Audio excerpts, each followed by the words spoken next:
तो हमारा next topic है प्रॉपर्टीज़ ऑफ इंटीजर्स। तो इस वीडियो में हम बात करने वाले हैं इंटीजर्स की कुछ प्रॉपर्टीज़ के बारे में। तो हमारे पास यहाँ पे कुछ प्रॉपर्टीज़ हैं: closure property, commutative property, associative property, distributive property and identity property. तो इस वीडियो में हम वन बाय वन इनके बारे में बात करने वाले हैं। तो सबसे पहले हम बात करते हैं क्लोजर प्रॉपर्टी के बारे में। तो क्लोजर प्रॉपर्टी क्या होती है? ये हमारी होती है कि अगर हमारे पास दो इंटीजर्स हैं और उनके बीच में हम कोई मैथमेटिकल ऑपरेशन अप्लाई कर रहे हैं, तो जो रिजल्ट है हमारा वो एक इंटीजर ही होना चाहिए। अगर वो एक इंटीजर आता है तो इसका मतलब है कि जो क्लोजर प्रॉपर्टी है उस मैथमेटिकल ऑपरेशन के लिए सेटिस्फाई कर रही है, ठीक है। अदरवाइज वो उस ऑपरेशन के लिए सेटिस्फाई नहीं करेगी, ठीक है। जैसे मैं यहाँ पे ले लेता हूँ एडिशन के लिए, तो यहाँ पे a प्लस बी मीन्स यहाँ पे दो इंटीजर्स हैं, a इट इक्वल टू मैं 2 ले लेता हूँ, b इट इक्वल टू 3 ले लेता हूँ, ठीक है। तो a प्लस बी करने पर मेरा एक इंटीजर ही आएगा तो सेटिस्फाई करेगी। तो मैंने a 2 लिया है, b 3 लिया है, तो 2 प्लस 3 5। तो क्या 5 एक इंटीजर है? बिल्कुल 5 एक इंटीजर है। तो मैं कह सकता हूँ जो क्लोजर प्रॉपर्टी है वो सेटिस्फाई करती है एडिशन ऑफ इंटीजर्स के लिए, ठीक है ना। अभी बात कर लेते हैं यहाँ पे किसकी? सब्सट्रैक्शन की। किसकी कर लेते हैं यहाँ पे? सब्सट्रैक्शन की। तो यहाँ पे मैं ले लेता हूँ a इट इक्वल टू 2 और b इट इक्वल टू 3, ठीक है ना। सब्सट्रैक्ट करना था मुझे, तो यहाँ पे रिजल्ट है जो कितना आता है? -1 आता है, ठीक है ना। ये दोनों इंटीजर हैं, इनका रिजल्ट कितना आया है? -1, जो कि एक इंटीजर है। तो मैं यहाँ पे कह सकता हूँ कि जो क्लोजर प्रॉपर्टी है वो सेटिस्फाई करती है सब्सट्रैक्शन ऑफ इंटीजर्स के लिए, ठीक है। अभी बात कर लेते हैं मल्टीप्लाई की, ठीक है।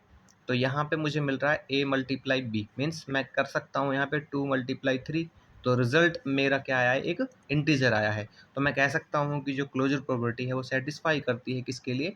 मल्टीप्लिकेशन ऑफ इंटीजर्स के लिए। अभी यहाँ पे बात कर लेते हैं किसकी? डिवीजन की। तो डिवीजन में यहाँ पे है a डिवाइड b में कर सकता हूँ, ठीक है। यहाँ पे a इट इक्वल टू मैं 2 मान लेता हूँ और b इट इक्वल टू मैं क्या लेता हूँ? 3 लेता हूँ। तो जो रिजल्ट है वो क्या आता है? 2/3। तो यहाँ पे क्या बनता है? एक फ्रैक्शन बनता है, बट हमें क्या चाहिए था? एक इंटीजर होना चाहिए था इसकी सेटिस्फाई होने के लिए। तो यहाँ पे मैं क्या कहूँगा कि जो ये क्लोजर प्रॉपर्टी है ये सेटिस्फाई नहीं करती है डिवीजन ऑफ इंटीजर्स को, ठीक है। अगली जो हमारी प्रॉपर्टी, अब देखो इसमें मुझे क्या मिला है यहाँ पे मुझे मिला है कि जो क्लोजर प्रॉपर्टी है वो सेटिस्फाई करती है addition, subtraction and multiplication, but does not satisfy for the addition of division of integers, ठीक है। अभी देखिए नेक्स्ट है इसकी कम्यूटेटिव प्रॉपर्टी। तो जो कम्यूटेटिव प्रॉपर्टी है उसमें क्या होता है हमारा? इस तरह से दो इंटीजर्स होंगे और उनके ऊपर ऊपर हम कोई क्या लगाएंगे? मैथमेटिकल ऑपरेशन लगाएंगे, ठीक है। मान लो मैं एडिशन के लिए ले रहा हूँ यहाँ पे, ठीक है। एडिशन के लिए ले रहा हूँ मैं यहाँ पे a प्लस बी।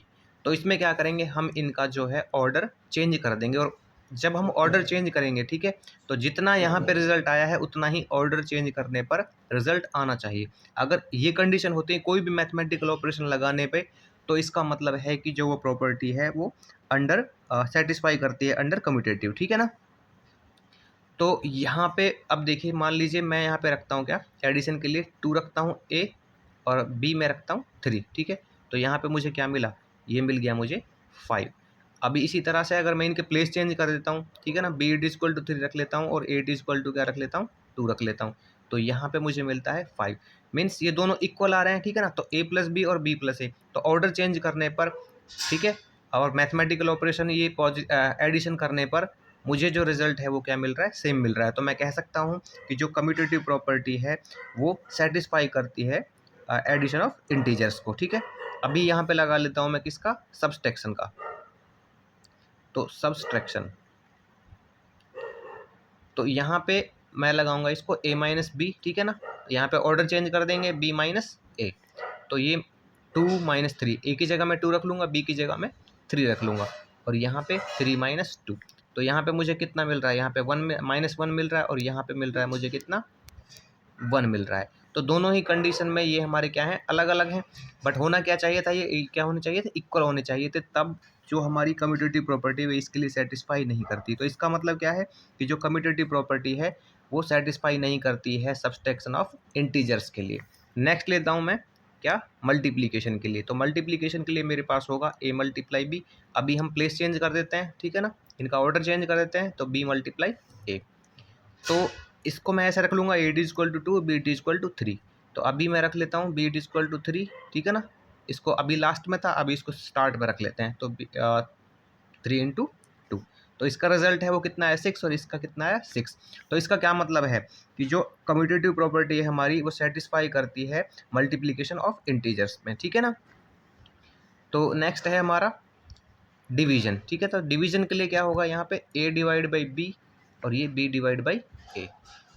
तो इसके लिए मैं क्या कर सकता हूँ, यहाँ पे a इज इक्वल टू मैं 2 ले लूँ, ठीक है ना, और b इज इक्वल टू मैं 3 ले लेता हूँ। तो 3 डिवाइड बाई 2, यहाँ पे फिर प्लेस चेंज कर दिया इनका, तो ये हो जाएगा 2/3 और ये हो जाएगा 3/2। दोनों ही कंडीशन में हमारा क्या है, जो रिजल्ट है वो अलग अलग आया है। तो मैं कह सकता हूँ कि जो कम्यूटेटिव प्रॉपर्टी है वो सेटिस्फाई नहीं करती डिवीजन ऑफ इंटीजर्स में, ठीक है ना।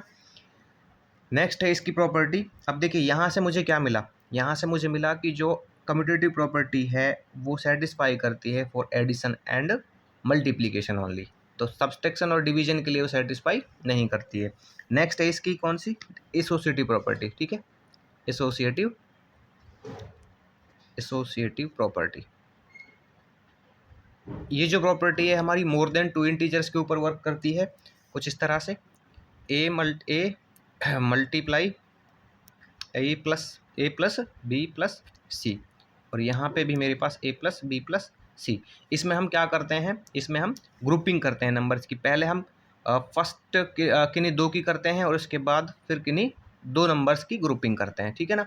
और दोनों ही कंडीशन में जो रिजल्ट है हमारा अगर सेम आता है तो इसका मतलब है कि जो एसोसिएटिव प्रॉपर्टी है वो उस मैथमेटिकल ऑपरेशन के लिए क्या करती है, सेटिस्फाई करती है। तो यहाँ पे मैंने एडिशन लिया है इसका, ठीक है। तो यहाँ पे a is equal to 2, b is equal to 3, आप कुछ भी रख सकते हो इस तरह से।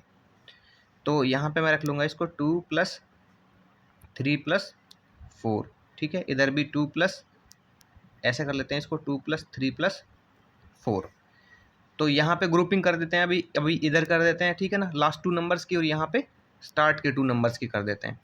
तो इसको सॉल्व करते हैं पैरेंथेसिस को पहले। तो 2 प्लस कितना हो गया ये 7, और यहाँ पे हो गया 2 + 3 5 + 4। तो इसका रिजल्ट जो मेरे पास 9 आया और इसका रिजल्ट जो है वो मेरे पास 9 आया, ठीक है। तो दोनों ही कंडीशन में जो रिजल्ट है वो सेम आना चाहिए, ठीक है ना। मीन्स यहाँ पे अगर हम ग्रुपिंग इनके नंबर्स की ग्रुपिंग चेंज करते हैं, ठीक है, पहले किन्हीं 2 नंबर्स की करते हैं फिर किन्हीं 2 नंबर्स की करते हैं, तो दोनों ही कंडीशन में जो रिजल्ट है वो सेम आना चाहिए, तब जो ये एसोसिएटिव प्रॉपर्टी है उस मैथमेटिकल ऑपरेशन के लिए सेटिस्फाई होगी। तो मैं यहाँ पे कह सकता हूँ कि associative property is satisfy for the addition of integers, ठीक है। अभी बात कर लेते हैं किसकी, सब्सट्रैक्शन की, ठीक है ना। तो यहाँ पे सब्सट्रैक्शन ले लेते हैं हम, ये हो जाएगा a - b - c, ठीक है, और ये a - b - c। ग्रुपिंग कर देते हैं, मान लो पहले मैं कर देता हूँ इनकी, ठीक है, फिर मैं कर देता हूँ इनकी। तो ये हो जाएगा 2 माइनस, इसको मैं b को 3 ले लेता हूँ और इसको मैं 4 ले लेता हूँ। तो यहाँ से कितना हो जाएगा ये 2 - 3 - 4। तो देखिए अभी पैरेंथेसिस सॉल्व करेंगे हम दोनों में पहले, तो 2 माइनस, और ये कितना रह जाएगा, ये रह जाएगा -1, ठीक है। अगला हमारे पास -1 और ये -4। तो 2 + 1 कितना हो जाएगा, ये माइनस माइनस प्लस हो जाएगा 2 + 1, और ये हो जाएगा -5। तो ये 3 और ये -5। तो दोनों ही कंडीशन में जो रिजल्ट है ग्रुपिंग करने पर, ठीक है ना, वो क्या है, सेम नहीं आया है। तो मैं कह सकता हूँ कि जो एसोसिएटिव प्रॉपर्टी है वो सेटिस्फाई नहीं करती है सब्सट्रैक्शन ऑफ इंटीजर्स के लिए, ठीक है। अभी बात कर लेते हैं यहाँ पे मल्टीप्लाई की। तो ये हो जाएगा मेरे पास a multiply b multiply c, ठीक है ना। फिर इसके लिए a multiply b multiply c। Grouping कर लेते हैं पहले यहाँ पे लास्ट 2 की, यहाँ पे फर्स्ट 2 की। तो दोनों ही कंडीशन में अगर रिजल्ट सेम आता है तो सेटिस्फाई करेगी, अदरवाइज नहीं करेगी। तो ये 2 × 3 × 4, ठीक है, ये 2 × 3 × 4। ये अभी हमने लास्ट का किया था, अभी हम स्टार्टिंग के 2 नंबर्स की ग्रुपिंग कर लेते हैं। तो पैरेंथेसिस सॉल्व करते हैं पहले। तो 2 मल्टीप्लाई ये क्या हो जाएगा 12, और ये 6 × 4। तो 12 2 जा कितना आ गया 24, और ये 6 4 जा 24। दोनों ही कंडीशन में जो रिजल्ट है हमारा सेम है ग्रुपिंग करने के बाद, ठीक है। तो इसका मतलब ये है कि जो एसोसिएटिव प्रॉपर्टी है वो सेटिस्फाई करती है मल्टीप्लिकेशन ऑफ इंटीजर्स के लिए। अभी बात कर लेते हैं किसकी, डिवीजन की, ठीक है। तो डिवीजन के लिए क्या होगा, ये हो जाएगा मेरे पास a, ठीक है, इसके लिए कर रहे हैं डिवीजन के लिए a divide b divide c, और यहाँ पे भी a divide b divide c। Grouping कर लेते हैं पहले इसकी, ठीक है ना, फिर इन दो की अलग अलग नंबर्स की ग्रुपिंग कर लेते हैं यहाँ पे। तो ये हो जाएगा 2 डिवाइड बाई 3 डिवाइड बाई 4, और ये हो जाएगा मेरा 2 डिवाइड बाई 3 डिवाइड बाई 4, ठीक है। तो ये कितना हो जाएगा 2 डिवाइड बाई 3/4 और ये हो जाएगा 2 डिवाइड बाई 3 डिवाइड बाई 4। ठीक है, थोड़ा और सॉल्व कर लेते हैं इनको। तो ये हो जाएगा 2 मल्टीप्लाई ये 4/3 और ये हो जाएगा 2/3 मल्टीप्लाई 1/4 तो कितना हो जाएगा 8/3। ठीक है, और ये हो जाएगा 1/6। तो ये दोनों ही कंडीशन में जो रिजल्ट है वो सेम आ रहा है। इसका मतलब है कि जो एसोसिएटिव प्रॉपर्टी है वो सेटिस्फाई नहीं करती है डिवीजन ऑफ इंटीजर्स के लिए। नेक्स्ट बात करते हैं हम डिस्ट्रीब्यूटिव प्रॉपर्टी की।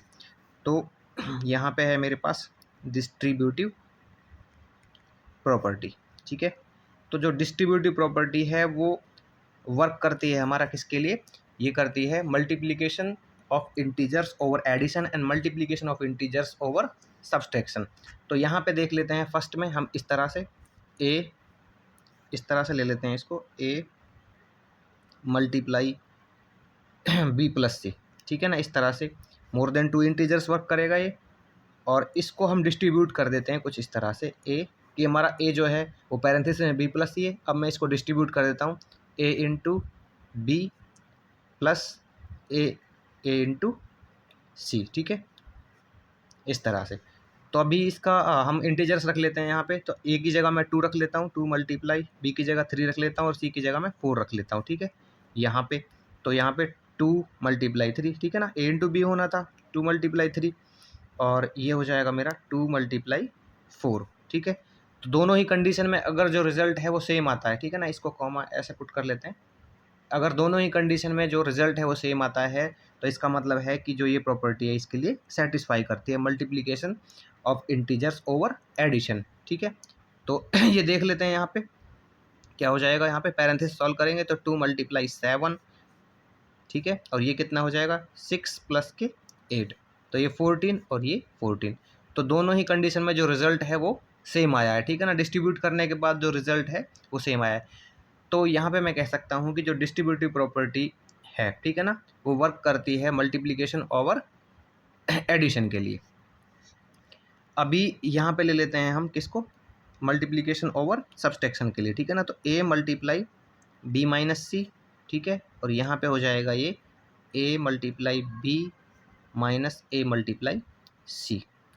अभी अगर मैं यहाँ पे बात करता हूँ इसकी कि ए की जगह मैं 2 रख लूँ और बी की जगह मैं 3 रख लूँ और सी की जगह मैं 4 रख लूँ। ठीक है, तो इसका क्या हो गया 2 मल्टीप्लाई 3 माइनस ये हो जाएगा मेरे पास 2 मल्टीप्लाई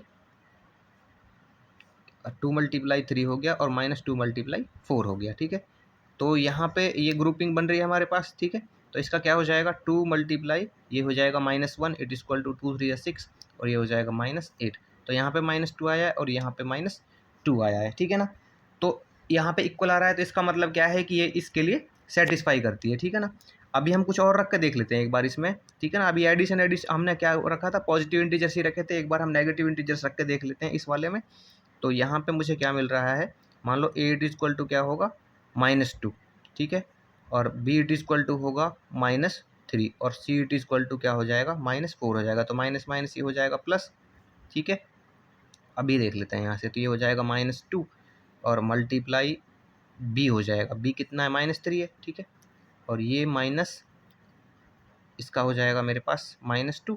ठीक है, और यहाँ पे जो मल्टीप्लाई होगा इसका ये हो जाएगा कितना -4। ठीक है, सभी माइनस के लिए हमने। तो इधर क्या हो जाएगा -2 और मल्टीप्लाई हो जाएगा इसमें से अगर करेंगे तो ये हो जाएगा हमारे पास 1। ठीक है, इसको कर लेते हैं, ये हो जाएगा 6। तो इसको कर लेते हैं माइनस और ये हो जाएगा 8। तो यहाँ पे मुझे -2 मिला, यहाँ पे मुझे -2 मिला। तो दोनों ही कंडीशन में जो रिजल्ट है हमारा कितना आ रहा है, इक्वल आ रहा है। तो मैं कह सकता हूँ यहाँ पे कि जो डिस्ट्रीब्यूटिव प्रॉपर्टी है, ठीक है ना, वो डिस्ट्रीब्यूटिव प्रॉपर्टी ऑफ यहाँ पे क्या है multiplication, distributive property of multiplication over subtraction हमारा वर्क करेगा इसके लिए। ठीक है, अभी यहाँ पे बात करते हैं हम आइडेंटिटी प्रॉपर्टी की। ठीक है, तो आइडेंटिटी प्रॉपर्टी, आइडेंटिटी का देखिए यहाँ पे मतलब होता है कि किसी भी क्या होता है, कोई भी इंटीजर है उसकी एक अपनी पहचान होती है। जैसे 12 है तो 12 का अपनी एक पहचान है। ठीक है ना, अपनी आइडेंटिटी है। 13 की अपनी आइडेंटिटी है। 100 की अपनी आइडेंटिटी है। ठीक है, तो अगर इन नंबर्स में मैं कोई ऐसा नंबर प्लस करूं जिससे कि ये अपनी पहचान नहीं खोएं, ठीक है, तो वो जो होगा इसका एडिटिव आइडेंटिटी होगा। ठीक है, तो यहाँ पे 12 है, अगर मैं इसमें 0 ऐड कर देता हूँ तो इसका जो आइडेंटिटी है वो सेम रहता है, ठीक है। और 13 है, इसमें मैं 0 ऐड कर देता हूँ तो वो इस अपनी जो आइडेंटिटी है उसको नहीं खोता है। तो मैं यहाँ पे कह सकता हूँ कि 0 क्या है, एक एडिटिव आइडेंटिटी है फॉर ऑल इंटीजर्स, ठीक है ना। तो यहाँ पे कह सकता हूँ 0 is additive identity for all integers, ठीक है ना। कह सकते हैं कि ऑल नंबर्स के लिए ये जो है एडिटिव आइडेंटिटी है। अभी अगर हमारे पास ये नंबर है, ठीक है ना, 12 है, तो मैं इन नंबर्स में क्या मल्टीप्लाई करूं जिससे कि अपनी आइडेंटिटी नहीं खोए। तो इसमें मैं क्या कर सकता हूं, 1 मल्टीप्लाई कर सकता हूं जिससे इनकी जो आइडेंटिटी है वो सेम रहेगी। तो 13 इंटू 1 कर सकता हूं, ठीक है ना, 100 इंटू 1 कर सकता हूं। तो सभी नंबर्स की जो आइडेंटिटी है वो वही की वही रहती है। तो मैं यहाँ पे कह सकता हूँ कि जो 1 है, ठीक है, 1 इज मल्टीप्लीकेटिव आइडेंटिटी,